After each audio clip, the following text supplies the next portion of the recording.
Hey friends, it's Julie from Plan to Create, and I thought I would bring you guys along while I burn off some nervous mama energy. I've mentioned it a billion times, so if you have followed me for a while, you probably know my son plays rugby. He's playing professionally for the Chicago Hounds.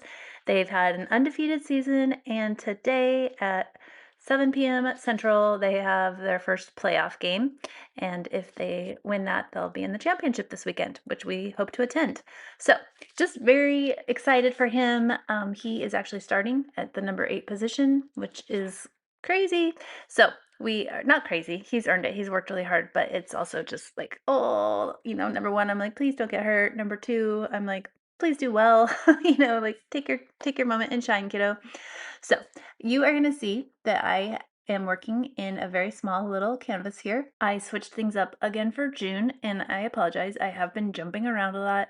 I feel like there's just little itches I have to scratch, and I started off the month here in this size, but it was actually this size in a longer sheet, more of like a TN style, traveler's notebook style, but just like this, I would say maybe A6 to pocket size paper. Anyway, I hope I'm explaining that. I'll try to flip you through if I have a little flip through of my book that I had been using. But this morning I decided that I did not want to have just another notebook in my collection for 2026. I wanted these memories to be able to be stored with any future little pages that I create. So I've decided that I am going to bump up to that like HP mini slash B6 size discs that I started the year with. If you were to glance back and see, I have flip throughs of my January, February, and March pages all in that size. And I just like it. I feel like it's doable, it's small enough, and it's also just large enough. So anyways, I'm kind of explaining all that to say like that is why I have taken these pages, cut them, punched them, and they are just going to go into the larger album size. I'm going to mix them in. I'm fine with that. I just want them to be housed alongside their friends. Okay, so you can see I have used one of my favorite alphas, the Tianne Alphabet from Hiba Also by Creates, and I wanted to make a really bold title here on this page. Even though it's little, I chose a large alphabet. I did game day, but I'm not loving that. I just didn't get it. I knew I wouldn't get it perfectly centered, but I don't like how much of the E is cut off.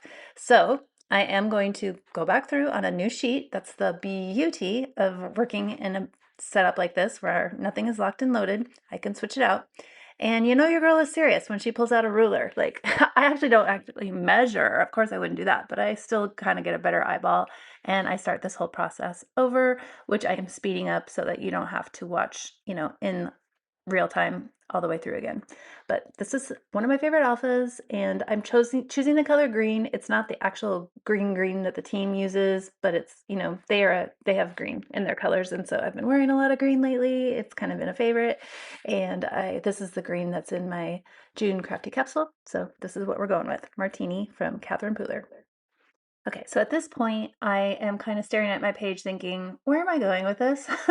Like, I was like, did I want to add some journaling? I really have no idea, but I thought, well, I want to mention that it's the hounds. So I'm going to come through here with my Everyday Explorers block alphabet set. And as I watch this back, I'm like, oh my gosh, could you try to line up your letters? It's super obvious in a set like this where it's all straight and my letters aren't.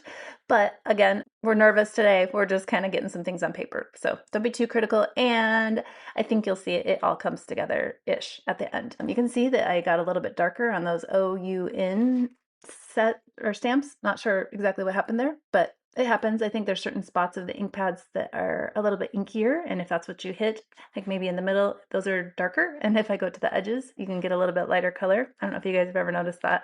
Still have no plan in mind, but I realize I need to add something up at the top, and so I pull out my Memento black ink here and stamp in some repeated dates.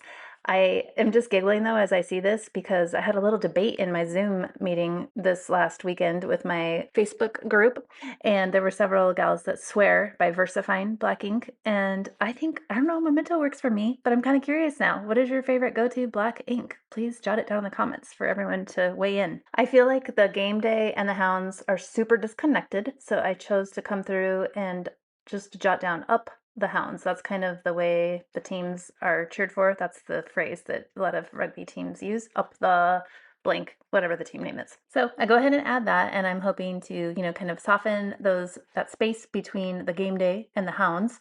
And I'm just still kind of at a loss for how to bring it all together.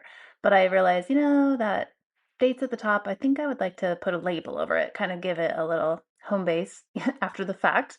So I'm going to pull this label that I just had sitting on my desk. It's just kind of been sitting there all month waiting for its little chance to be used.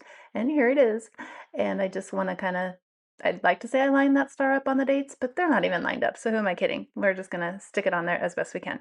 I'm going to point this out real quick, something I noticed way after the fact, like after I was taking photos, but I did see like that label is very right justified, and in hindsight I think it would have looked probably better if I had left justified the hounds. If that was coming from the left, that would have created better balance overall.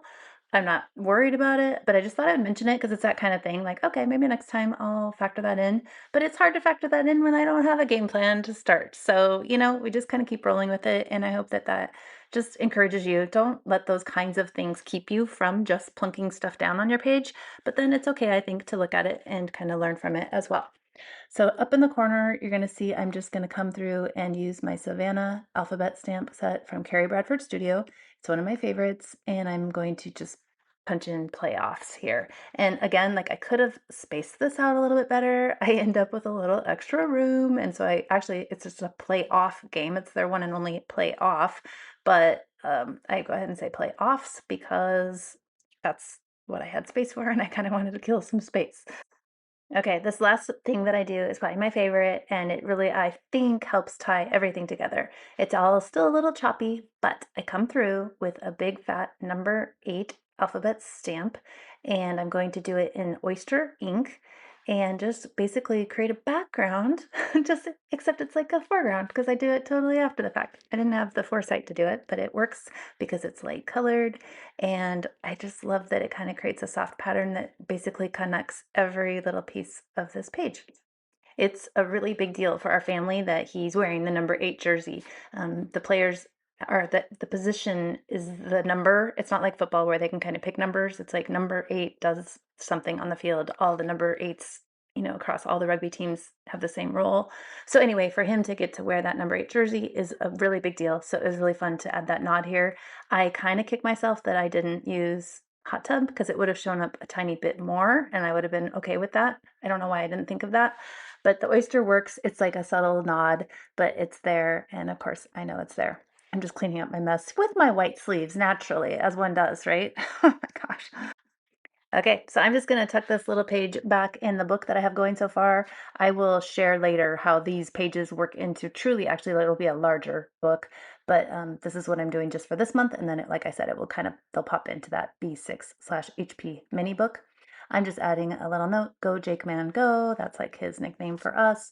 And trying to give you a closer look here. Sorry if my camera's a little wonky, but I wanted you to make sure and see kind of the 8s, and I kind of overlapped them, didn't care if they were perfectly lined up, and that is the beauty of using that soft color. Thank you guys for joining me and helping me blow off a little steam here. I am excited for tonight. I will definitely let you know if things turn out well. If you don't hear from me, maybe you can assume the opposite.